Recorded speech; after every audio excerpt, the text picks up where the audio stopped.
All it is going to your brother on the first step. You heard my sister say, hey, you billed me $49 on my bill this month. You did it again that month. Why don't you knock it up?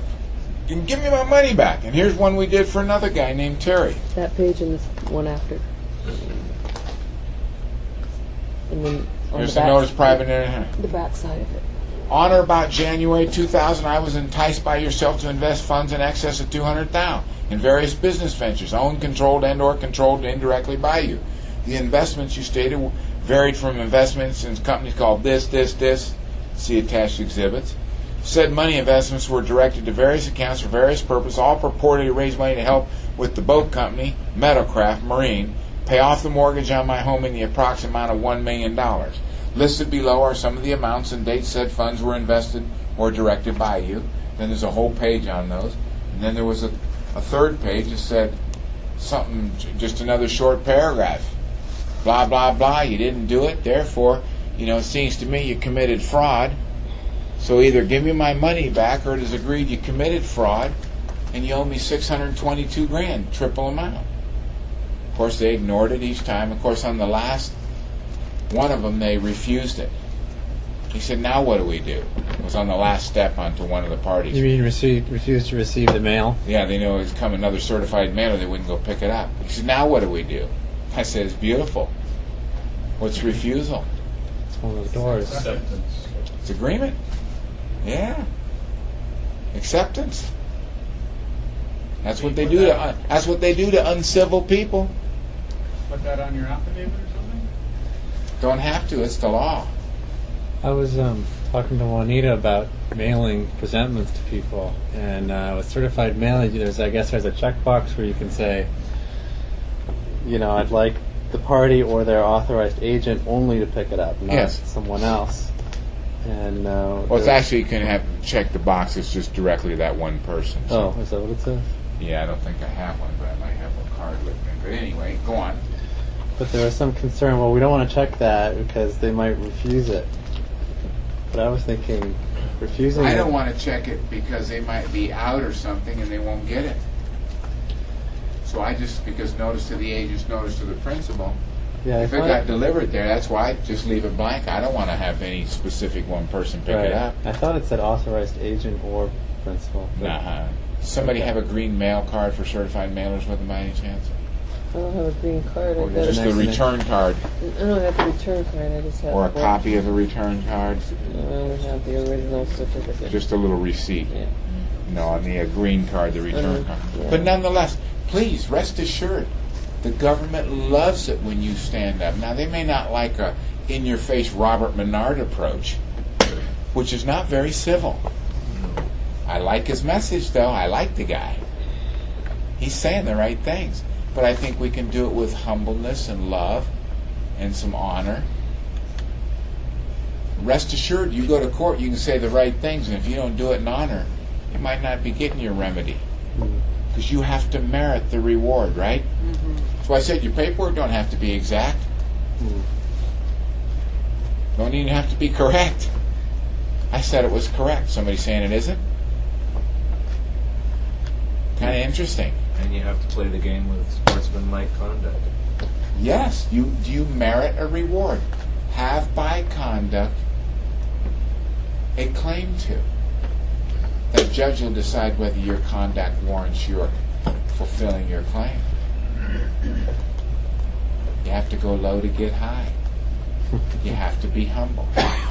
Don't you love? God told you, love your brother and I'll give you everything, including remedy for all your sins. It's so perfect. A government will not take your kids. All they got's a birth certificate. Who's it identify? Well, they took my baby's footprint, or that's my footprint. It's not your footprint. You don't have a footprint, do you? You're a spirit. How could you have a footprint? Now, it might be a footprint of this foot when it was a lot smaller. Might not have been. Prove it. You say it is, I say it ain't. Can you prove it? Yes. Can they not just seize the vessel though? Still? You know, it's really interesting. Can they seize the vessel? That's when I first got out in May of 2007, when I screwed up and offended them. The marshal. Now, when I'd gone to the halfway house, I gave a picture and all of that kind of stuff because I wasn't real tuned up on that, the seriousness of it. But I wasn't given a bunch of grief about it. So I gave a picture, and some 60 days later, 90 days later, I'm in an altercation with him. Come to my office, the marshals just grabbed the vessel. They didn't identify themselves, nothing, wouldn't identify, just grabbed the vessel. Took me down to Arpaio's jail. And that's where the games began. I had a chance, I screwed it up by shaking that guy's hand and doing one other mistake. Otherwise, I felt they would have had to let me go. I didn't keep them from violating rights and everything else, taking you down there. So they made an honest mistake and grabbed the wrong vessel. They had a picture of it. They could say that. What are you going to do? Come on, man. I was out of line. I ignored the probation's letter and didn't attend the meeting when I said I would. Call back and say, if you want to talk to me, put it in writing. I already tried in writing. Of course, the halfway house called and said, come on now, we want to see you. I went down. They said, well, we think we're going to put you back in prison. And I verbally sparred with them. They couldn't do anything. And I walked out and left.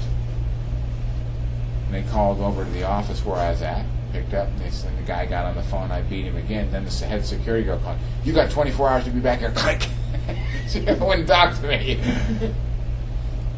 And so the next day, just before 24 hours was up, 2 marshals just came, marched in, grabbed me, and took me away. Wouldn't say anything, wouldn't talk, nothing. And it was a great experience because I learned so much when I went to the jail and our piles and watching them do, and those guys and shaking hands. It was just too good. All my experiences seemed to be just so for my good.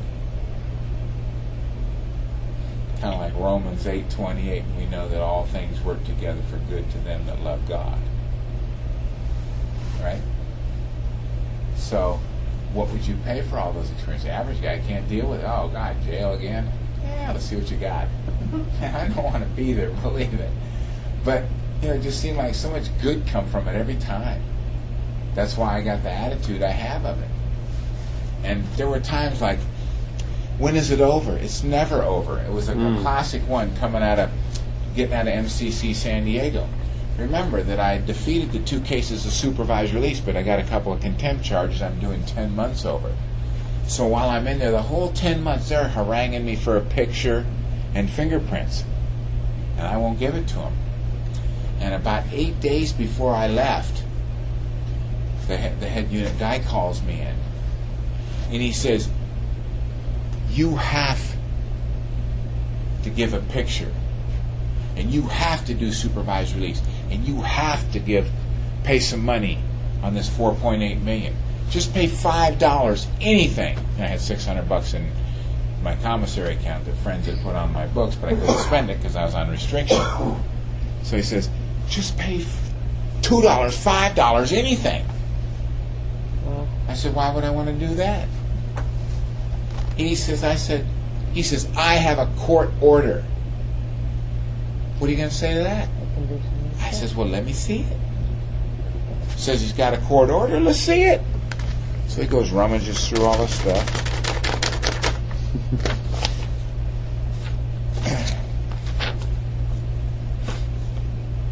This is what they call a computation data sheet made up by the unit team. It says how much time you got left, supervised release, or all sorts of things. I know what it is. Is this a court order? You agree it is? There's a real important concept. Huge. In common parlance,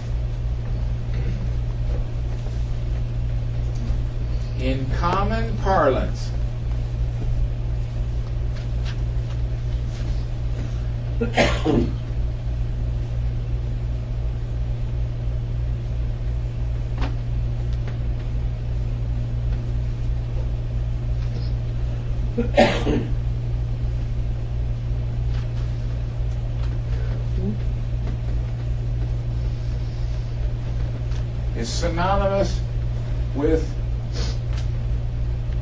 going to trial. In common parlance, going to court is synonymous with going to trial. This is huge.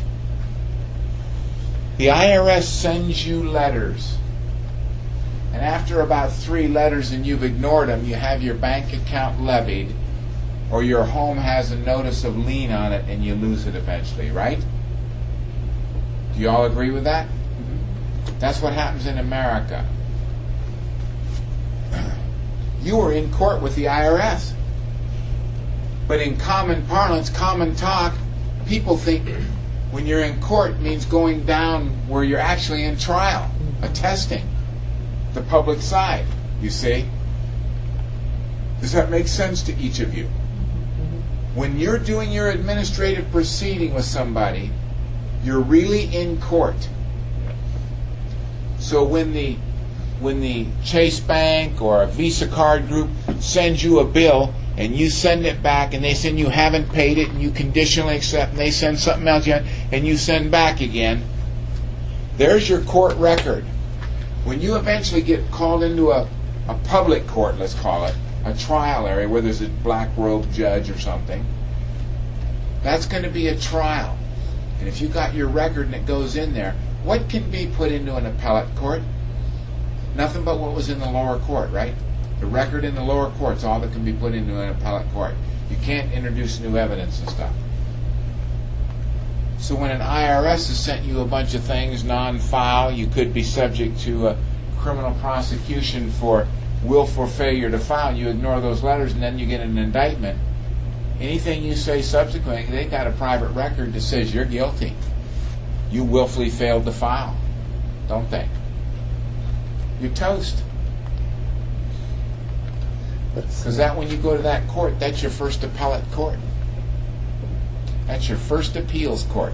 And the only thing that can be seen in there is their record in the lower court, your administrative record. It's kind of a hard, but it's really, really important you know that. And that's like the same thing if you get pulled over for speeding. That's your trial. When you go to traffic court later, that's an appeal. That's all it is. If you let too much time, you don't settle that ticket. That was an offer, wasn't it? You got to set it off, settle it, and close it. Then you come in and you say, hasn't the matter been settled and closed? But on the appeal, if you let go of if you waive your previous judgment in your favor, then they're going to get you to try and move that contract. That's a fact. Because the only people that are really going to get this and understanding this is people that really want to be in harmony with their brother. There'll probably be a few people who want to do it to get over. But gal, if you're bright enough to learn this, you're bright enough to say, I don't have to try and get over. This is like manna from heaven. This is the best. I get to be in harmony with a 900-pound gorilla. I don't want to be at war with this government. I'm outgunned, outclassed, outthought, outmanned, out everything. It was stupid on my forehead? I don't think so. Come in peace. And if you think they're not servants of God, I got news for you. Are they thinking they're that? Nah. But God has a very good way of getting everything done He wants done. Therefore, if what I'm telling you is right, then you could be happy that there's remedy. They're going to love you. They're not going to take your kids. They can't if they wanted to. They're yours.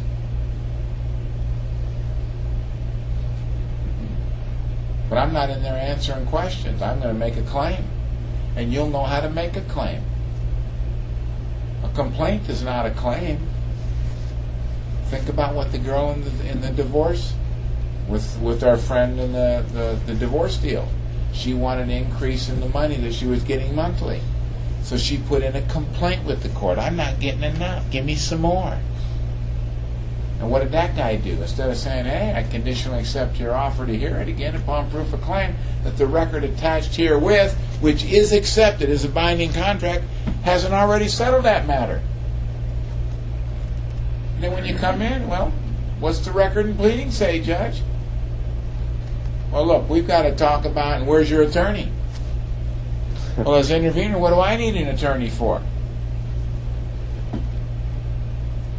Is this matter not been settled and closed? Are we ready to submit this matter under law and issue an order to that effect? He's just the judge. He seems like he's judge, jury, and executioner. That's when you're in an equity court. You're going to see a lot of legal writings, inequity, or at law, inequity, in law, inequity. Two different worlds. I need to be in law. In, within, surrounded by. If I told you your friends are at the lake, or I tell you your friends are in the lake, two big different statements, huh? If I tell you your kids are in the pool or at the pool, at means near or in the presence of. So an attorney at law, he's near or in the presence of a contract. Wow. He's not an attorney in law. They're never referred to that. Why is an attorney at law?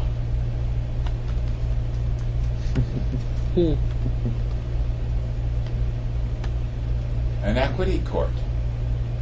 A chancery court. Equity. A system of rules and doctrines as in the United States, supplementing common and statute law and superseding such law whenever it proves inadequate for just settlement. Remember that gal, Themis? She's holding that scale up there. She can only weigh the claims. Goes to that poem I repeat in a lot of these things about law. Remember, replace the word contract. Once law was sitting on the bench, and mercy knelt a-weeping. Clear out, he cried, disordered wench, nor come before me creeping. Upon your knees if you appear, 'tis clear you have no standing here. Then justice came. His honor cried, your status. Devil sees you. Amicus curiae, she replied, friend of court, so please you. Begone, he shouted, there's the door. I never saw your face before. When contract sits on the bench, you can forget mercy, justice, and all that. That's a poem from 1840. Gaskalaska Jake, SC. Whew. When you have a contract, ladies and gentlemen, you're a bad mojo. You got it's your court. Can you hold it? A republic, if you can keep it. Ooh, yeah. Surf's up, party's on, your set's in. Can you rise up to the occasion? It's going to be fun. And remember, that judge is rooting for you. He really is. Think about it. All day long, nothing but debtors and slaves come into these guys. Why do you think they used to sleep on the bench? Why not? The decision's mine to do when they get done here. I'm going to sleep. I'm tired. I just got to hear this droning some more. More whining. She don't pay. The kids this. Mom that. The yeah. Whine. I didn't bring enough cheese for this day. You know? You think that judge doesn't perk up when he's got a little fun? A little change in pace? It's the same old debtor slave bringing us right down to anarchy. I got me another one of those sovereigns coming on Thursday. Let me tell you something. The Cincinnati boys were doing real good in their hour and a half Ferretti hearing. The courtroom was packed with suits. They had them all there. IRS agents and attorneys packed. Came for the show. And he said the judge was so nice. He said he lulled you right into smoothness and suckered you. Then he said he got us. Judge was good. And afterwards, there's money changing hands in the back. You think that judge didn't invite all those people there? You think these prosecutors, these attorneys, these Irish haven't seen this stuff? They've been there. They know what you're doing. You don't have to explain it. That's fighting. What is this stuff you're talking about? Do I have the capacity to inform you and the public without abandoning my position in the private? Or are you suggesting I can explain something to you, Judge, without giving up my private claim? You're not going to tell him. He knows exactly what you're doing. The show must go on. Shakespeare told it to you. All the world's a stage, and all the men and women merely players. They have their entrances and exits. Each man has his part to play. Or Come on. Do you want to come out and play? Yes. who educates these judges? Like how do? I'm how do they aware. become a lawyer? I'm aware of 2 judges' school. One in Scottsdale, Arizona. One in Reno. Okay.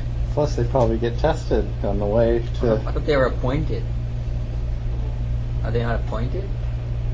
What's that got to do with how do they learn it? You said. I thought. Oh yes, you're right. So they become lawyers first.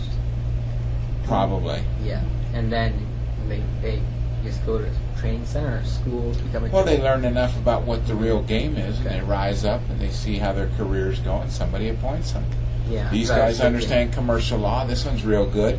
Just like chess players. Well, I don't that's doubt the they're best. ranked. Chess players are ranked. I'm a 21, a 18, a 17. They got them ranked. I wouldn't doubt those judges. They get, human nature's nothing. They got people. They know people. They've been working with billions of people over the millennia. They understand human nature like you can't believe.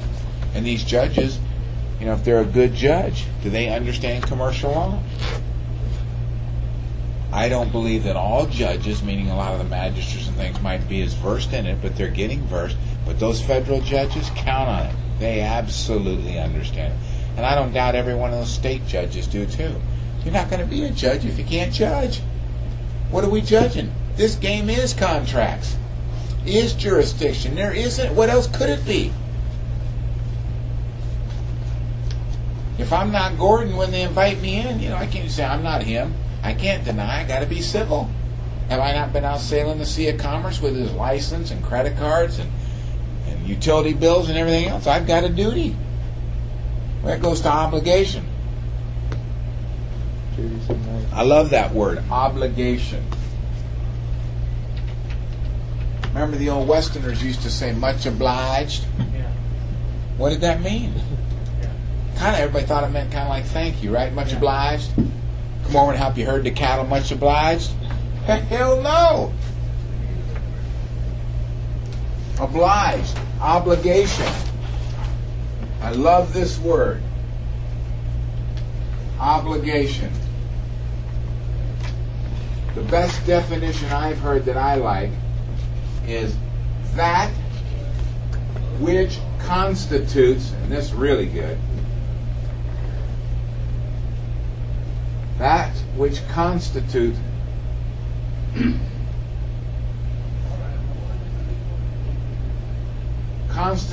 a legal or moral duty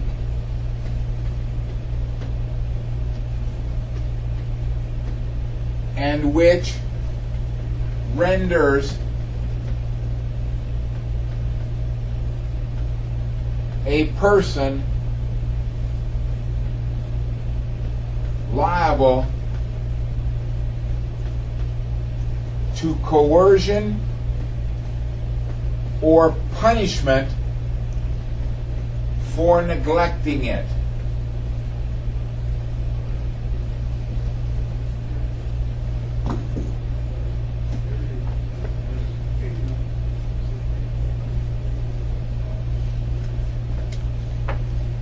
That which constitutes a legal or moral duty and which renders a person liable to coercion or punishment for neglecting it. Westerner, you got to come over and herd your cattle.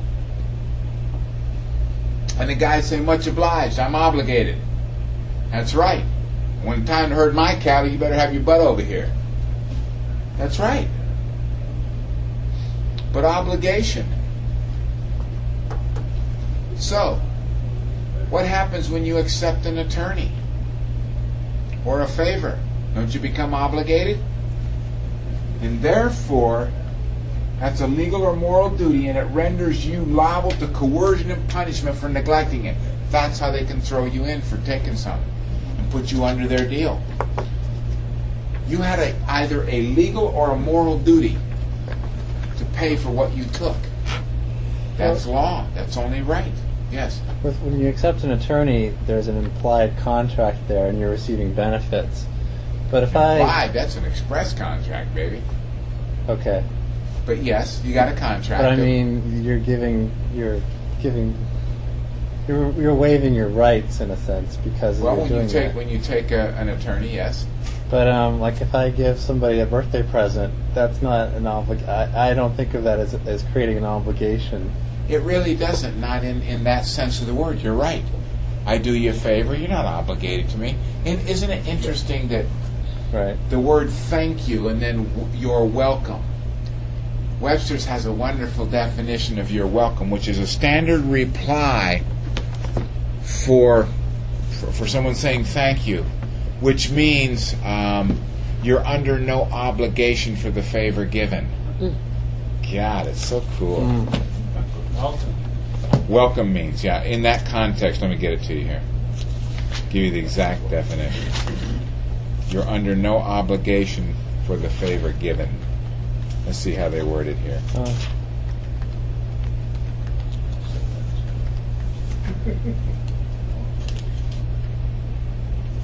You're welcome. You're under no obligation for the favor given. The conventional response to an expression of thanks. Wow. Some of my people that have learned that, they say, hey, thanks. And I don't say a word, and they go, I'm obligated. I said, yeah. Yeah, we tease about it. And I ain't joking either. Yeah. That's right. If I don't say you're welcome, I just put you under obligation. You just don't know that. But my friends, we teach a few things too. It's cute to learn to speak a little bit. Kind of fun to learn words and language. It's not going to be too hard for all of you to do this. It really isn't. It seems a little bit Greek at first. Everything does. Everything does, but this isn't like a whole lot more difficult. This isn't like you got to learn scads of stuff in law. You really don't. 4 doors. Don't accept anything free. Don't become obligated. The judges really want you to... Once you get all these little, 5, 10, 15, 20 of these basic principles in your mind, they're not hard, none of them sounded weird, you really can do it. You'll be able to, just like my sister. That is not a legalese sounding, you owe me $49, knock it off, and the dude ain't worked here for years. It leads me to believe you're committing fraud. That's why with, what did we say on yours?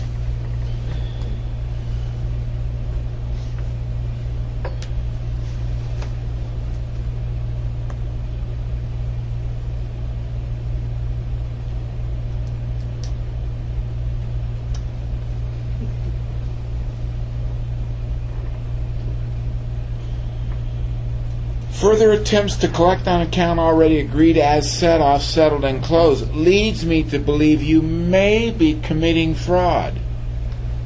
Didn't say they were. What's the purpose of saying that? Is that Well, I happen to crime? may be committing fraud, but why don't we look up the word may in Black's Law Dictionary? Woo! Oh, yeah, that's right. Yeah, what you think may means and what it means in law, we're talking a couple of different things. I think I understand. Nasty. May is synonymous with may. May. An earlier verb qualifying the meaning of another verb by expressing ability, competency. That's kind of what we think may means. Let's go to some other terms of it, though. Regardless of the instrument, however, whether constitution, statute, deed, contract, or whatever, courts not infrequently instrue may as shall or must, to the end that justice may not be the slave of grammar. However, as a general rule, the word may will not be treated as a word of command unless there is something in context or subject matter of act to indicate that it was used in such sense. In construction of statutes and presumably also in construction of federal rules, word may as opposed to shall is indicative of discretion. However, I use it as shall. shall incur a penalty. Let's see, you can't be accusing your brother. You got to be a little. Leads me to believe you may be committing fraud. Oof. Is fraud a term that refers to something that's specifically a crime? Is that Remember generally we said it was? deception? To and- trick somebody out of something's personal property or rights or something. By deception.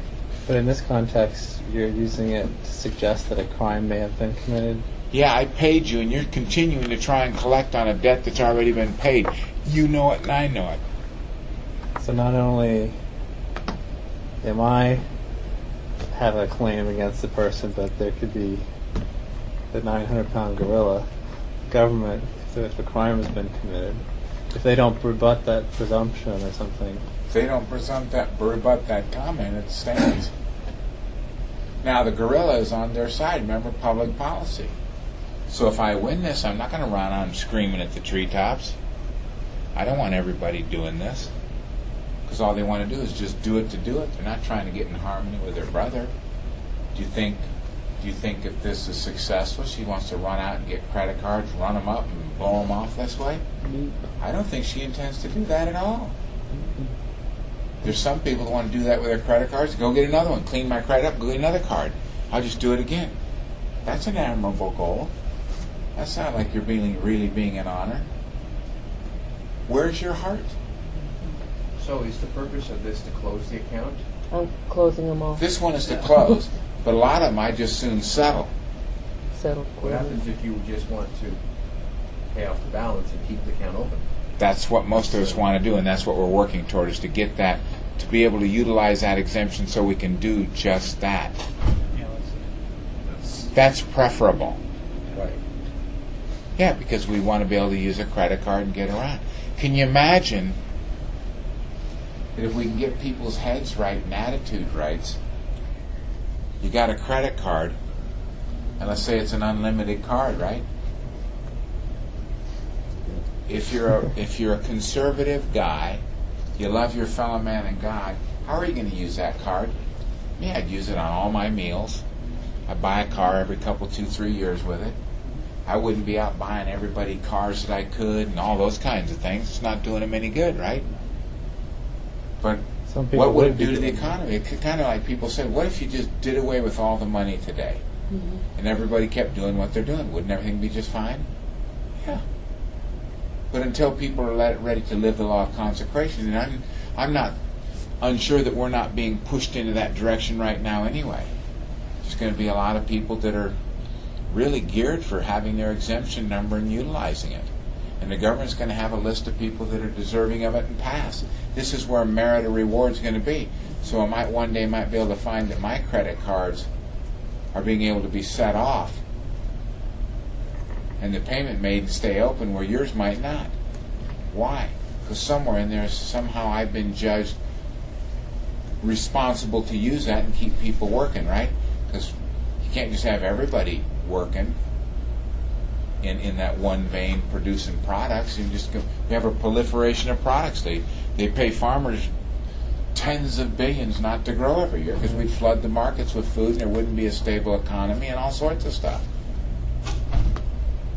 And of course you got to tax the people so they don't really deserve lower price things, but how else are we going to bring what if they're actually doing some things? Here's China. Is China now dependent on the United States?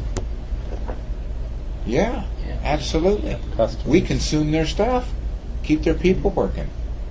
I'm not so sure that isn't meant to be.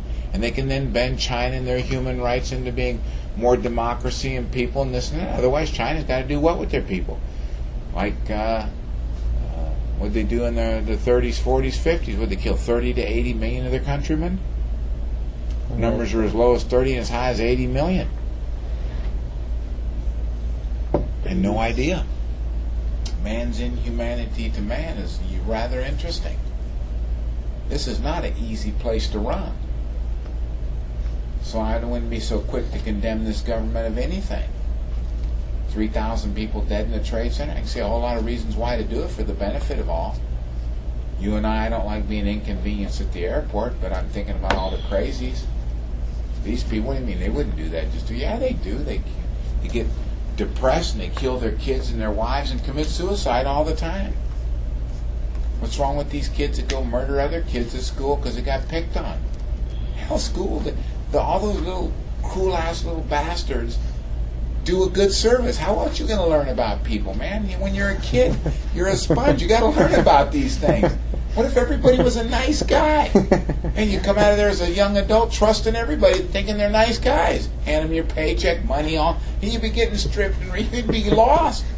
School, it's really interesting how this whole system has some real good positives to it. I'd rather see us all living in total harmony from cradle to grave. But that isn't what humans do. History. A republic, if you can keep it.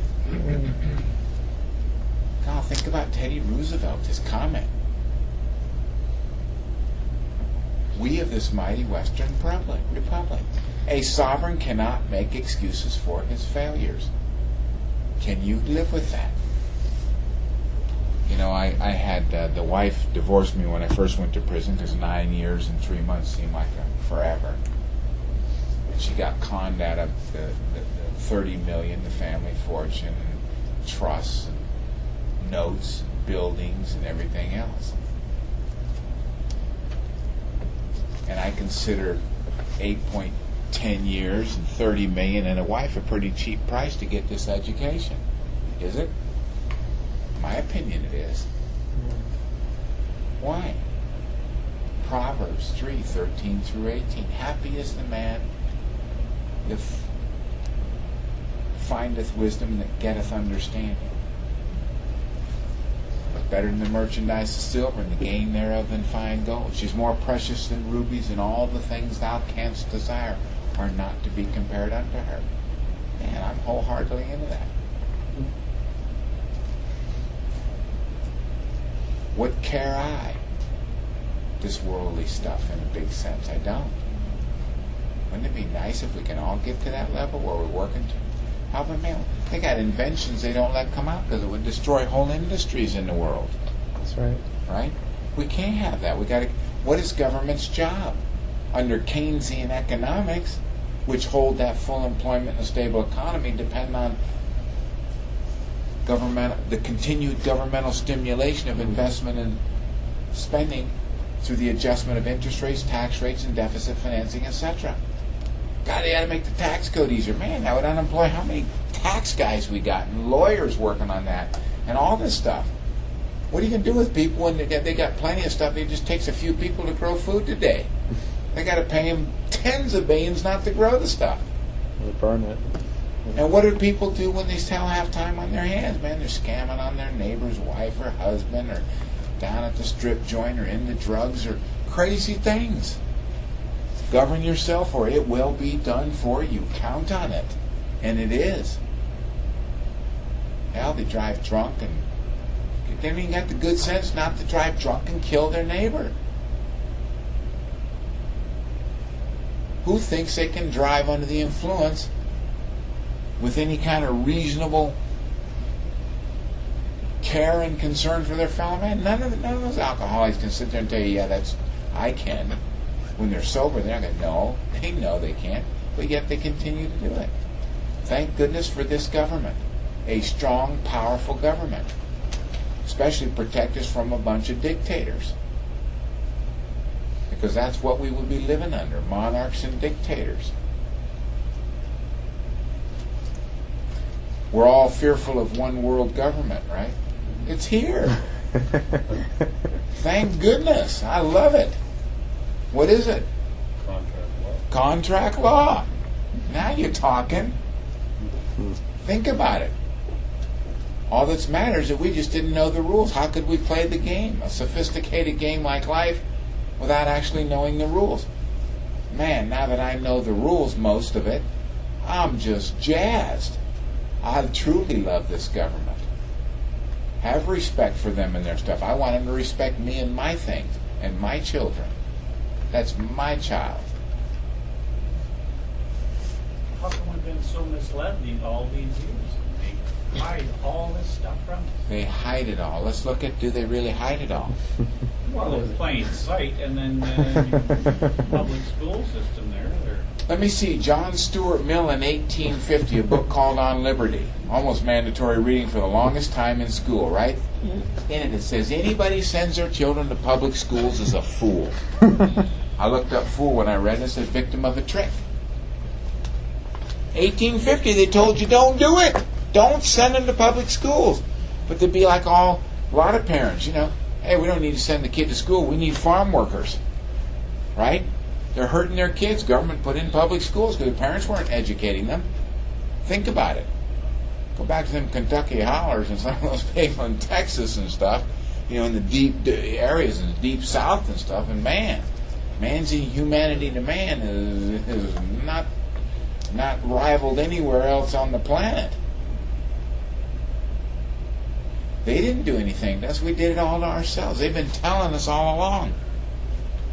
In 1945, the Supreme Court said, this is in Hooven and Allison versus EVAT. They said, this is the last time we're going to define United States. They've done it so many times. The term United States may be used in any one of several senses. It may be merely the name of a sovereign occupying the position analogous to that of other sovereigns in the family of nations. It may designate the territory over which the sovereignty of the United States extends. Or, 3, it may be the collective name of the states which are united by and under the Constitution. Can you define running for me? Dan the Man, can you define running? Well, I'm a painter, so I don't know what you're talking about. Paint running down the wall?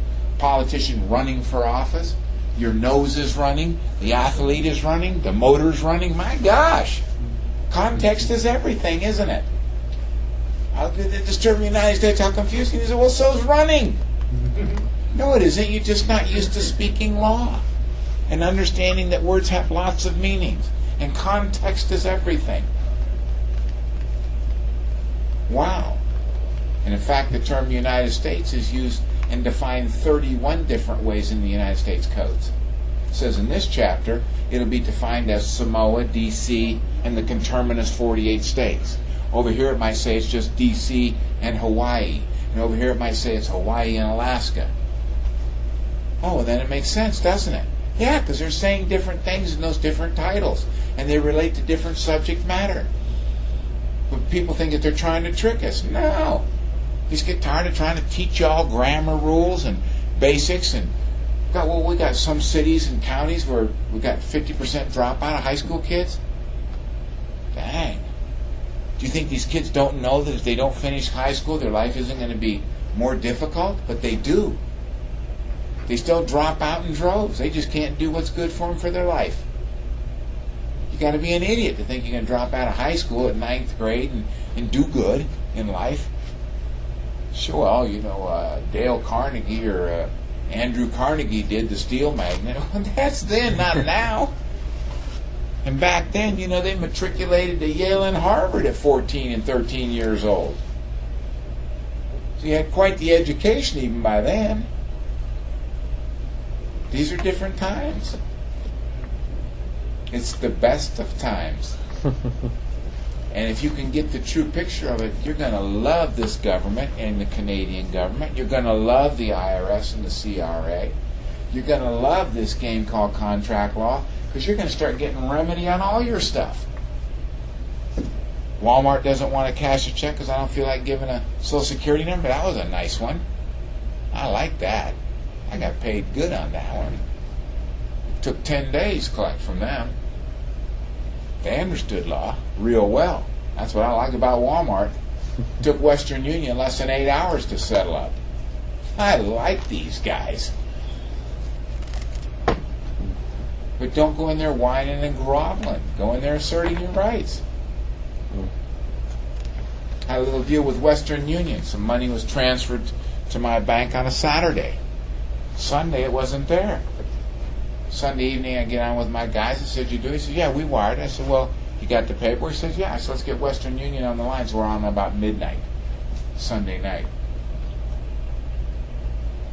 And I got him talking to this agent. I said, well, he says, the money is in your bank. I said, well, it doesn't show on the computer. He says, it's there.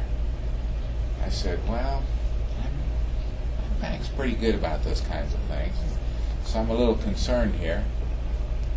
He said, and we're having more conversation. Pretty soon he says, by the way, the agreement says that it could take up to, 5 days. I said, well, when you got paid the fee, this goes back to contract law and goes back to the San Francisco deal, okay?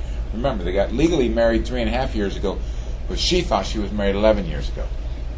I don't care what California law says. No state shall pass any law impairing the obligation of contracts. She had a contract 11 years ago. So, I says to Western Union, I said, when we use Western Union, we're presuming that it's wired immediately. Nobody pays you that size of fee to wire on the weekend when I could do 1/8 that fee on Monday and have it Monday morning or that day. I said, so I don't really care what the back of your contract says. And I'll agree that it probably says that. I said, the greatest mode of advertising is word of mouth. And I says, if you think I'm going to say anything good about Western Union after this, I said, I don't know about that. Didn't say I was. I said, what do you think I'm going to say? I said, and on top of that, I made an agreement with your agent. There's an express agreement, it will be wired, just like you told me just now. So I said, I don't doubt you put it in my bank, but I tell you what, my bank, Wells Fargo's either got a big problem or you do. And I don't know which one of you does, but somebody does, and messing with my money is going to be very expensive. Matter of fact, I suggest you might want to call Walmart and ask them what it's like to mess around with my money. Next morning, I called the banker. He said, oh, no, the money came first thing this morning. It was in your account this morning already. I said, God, I love these guys.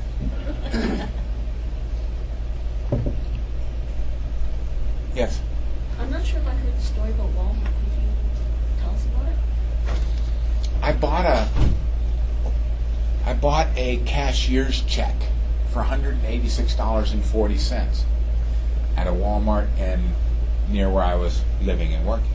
I went downtown to pay a bill. It was off by 40 cents. So I said, my bad. So I go to the nearest Walmart. Go to the service department. Want to exchange this cashier's check? No problem. $3, no problem. Okay. We need your Social Security number. I says, well, I don't have one. Or we can't cash the check. The Patriot 2 Act, as of 2 weeks ago, the Patriot 2 Act in our store policy won't let us cash the check. I says, are you sure? She says, yep. I says, well, that's a violation of Title 5, 552A, which states in pertinent part. And I said, in Title 42, 408A8, and 42 U.S.C. Section 1983, and a violation of my God-given unalienable rights. And I consider that worth about 10 grand. What would you like to do?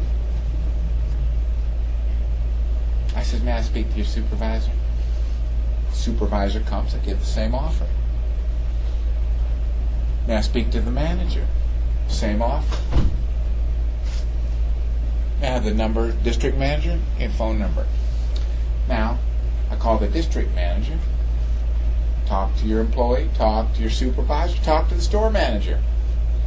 Oh, Mr. Hall, I can't believe we have thousands of attorneys. I can't believe they got the law wrong. I says, I appreciate that. And I know that's how you feel, and I don't blame you. And I said, I'm looking forward to an animating contest between thousands of Walmart attorneys and me. Oh, Mr. Hall, we'll have someone call you from legal. I said, that'd be just fine. In the meantime, I bought another check and went back. When I went back across town that day, I just went in and cashed the check at the same Walmart. I got it. Guess that store policy is different than that store policy. And, of course, the Patriot 2 Act was just passed a couple of weeks ago, back in 2001, right? So, we just got around to implementing it 8 or so years later. It's okay. These things happen. And so 2 days later, I got nothing. So I sent out my hello, how are you? Private notice, international remedy demand. We agreed to a $10,000 penalty. The store employee, and therefore I'd like my 10 grand. If you want to mess me around, it's 50,000 more. 2 days later, I got a call. By the time I sent it, 2 days later, I get a call. Send it certified. 2 days later, I get a call from a George something or other with Walmart, attorney in Bentonville, Arkansas. He says, got your paperwork. We have a nice little chat, introduction, you know, real nice to each other. He's real courteous, friendly as all get out, like all Walmart people are. They're very professional. And he says, I got your paperwork, but I don't know what you want. You got no numbers or anything on it. I know he's looking for an argument. Right? Yeah. I want to know whether I'm merit or reward. I said, gee, George, my bad. I thought I'd put it in there. Let me get my copy. Oh, no, oh, here it is. Well, you've made mistakes, haven't you, Mr. Hall? I said, of course I have, George. I'm not going to go to the condition. Of course I have. Nothing wrong with answering that question. You bet I have. Well, why are you holding this one against Walmart? I said, is it a mistake if the employee, the supervisor, the store manager, and the district manager all do it? Well, I'm not authorized to settle this. I said, oh, please don't trouble yourself. Let's just let the paperwork take care of it. No, let me call you tomorrow.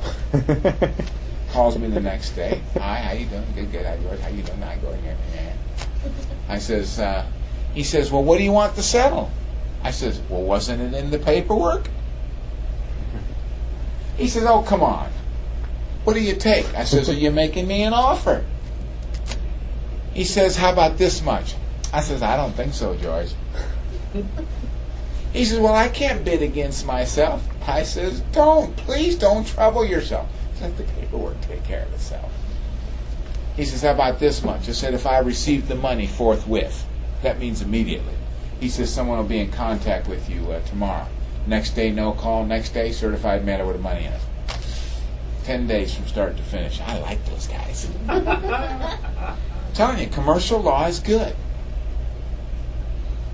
I love that warden at TI. I love Walmart. I love these guys. They know commercial. I'm doing one with Farmers Insurance right now. They've been very complimentary about the paperwork. I said, well, obviously you're very, commenting to my client, you're obviously very astute in contract law, blah, blah, blah, blah. I said, these guys are nice soft soap in this one. They're going to pay, too. They're going to pay the claim. Their agent represented there was coverage. There wasn't. He made an honest mistake. Not my problem. I don't care what the policy says. That's not the contract, is it? It's merely a record or memorial of that contract, meaning the agreement. That agent represented my client had coverage, and that's why we gave him the check. I don't care what the record or memorial says. That's not the contract. I'm making a claim, and they know that. Interestingly, the agent got a call and said, we're thinking of censoring you and maybe firing you and fining you $7,000. Interesting, my guy's deductible is $1,000. It's an $8,000 claim. Isn't that interesting?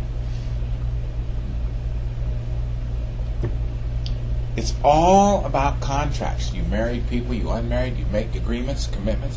It's the most beautiful thing. And it's really nothing more than a little 1, 2, 3 step.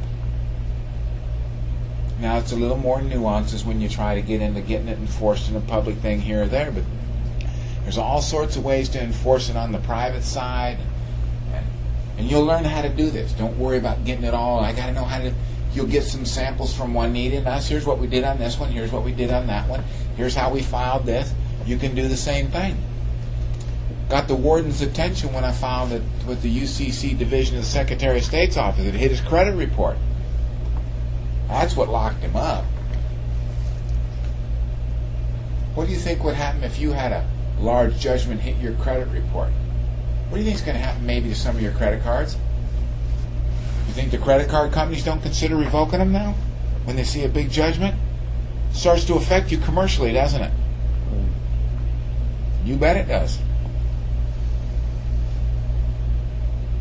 I have a little question dealing with people and forcing claims and so on.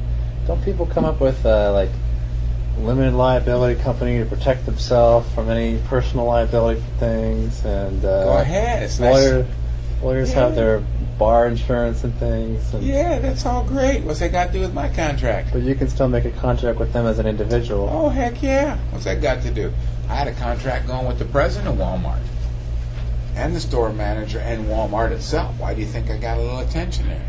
Not just Walmart. I'm sure that president said, somebody fix this problem. The guy says to me, 10 grand for 10 minutes of your time, Gordon? I said, what's it cost for the president of Walmart's time? I said, you think for 10 grand I can buy 10, 20 minutes of his time? I don't think so. Write him an offer. See if he'll give you 20 minutes time to talk and visit for 10 grand. I don't think so. He's a busy man. Can't take his time with some lunatic who wants to buy 20 minutes for 10 grand. Besides, he gets paid more than that. In all likelihood with stock and options and running a $400 billion a year sales company. The time to mess with people like us. Or anybody else that isn't business. He's busy. Hey, what about leaning up these judges? That doesn't sound like a good thing to me. Well, I would never lean a judge. So, I mean, this- That's a dishonor in my opinion. Yeah. What's the judge done to you? Where was your claim? Are you a lunatic? Lean that guy up, see what happens to you. The prosecutor, what do you do to you? Your enemy's your remedy. Why would you lean up people that are there to help you? A lot of these patriots saying, lean them up, get their bond, do it. What? They didn't do anything to you. Doing the job. They're doing their job. That's right. And what's their job? Help you. They're either going to help you learn the hard way, or they're going to help you learn the easy way. What happens if a judge actually breaks the law? And Breaks the denies- contract? Yeah, denies your... See, I wonder what the appellate court would do with a show cause order why he shouldn't be removed from office. So you would do a show cause order, not a lien. Absolutely. What do you think? You think he wants a show cause order put in to the appellate court? Where do you think he wants to go from that judgeship? He wants to go up, doesn't he? He doesn't need that mark on his career. I'm going to lien his bond. Tell me one guy that collected money on some judge's bond. I ain't heard of one yet. Not that it couldn't be done. But where did he violate? You could get him to agree on the private side because he sort of has to. Boy, you've been dishonorable. You're just not doing it for the right thing. That's my opinion. Most judges are great guys and gals. They know what they're doing. They know their job. Why would they deny you your contract? Their job's to sit there, and if they can trick you, they're going to do it. They don't want any riffraff through. The only reason that you should lean a judge is there isn't one. He won't be a judge much longer. If in fact he violates the contract, but I don't see him ever doing it. They're so good at what they do. You really enjoy the game. Well, guys have told me too, when a judge is not honoring the sovereign, the court sheriffs run up to them and say, "Here's my card, and I'm here to protect you." I don't know. I mean, there's all sorts of strange stories I've heard. And I've heard some really cool stories. But I don't think a judge, I just can't picture, certainly no federal judge, and I doubt a state judge either. I've been in with this Arizona state judge over here with John Stewart, and this guy's sharp as a tack. Just sharp. I love the last one. I'm just a facilitator. God, he's good. So do you recommend writing a security agreement and leaning your own straw man to gain control of it? Nah. No. What do I care? What's it got to do with anything? You do it with every single individual. No matter what you did with that, ain't going to be anything. Remember, it's assert your rights. Right. Here's my security agreement. I'm this and that. Hey, I'm the secure party creditor. Well, on what basis? Because I say I am. Right. I like asserting my rights. So you do it based on your acting. That's right.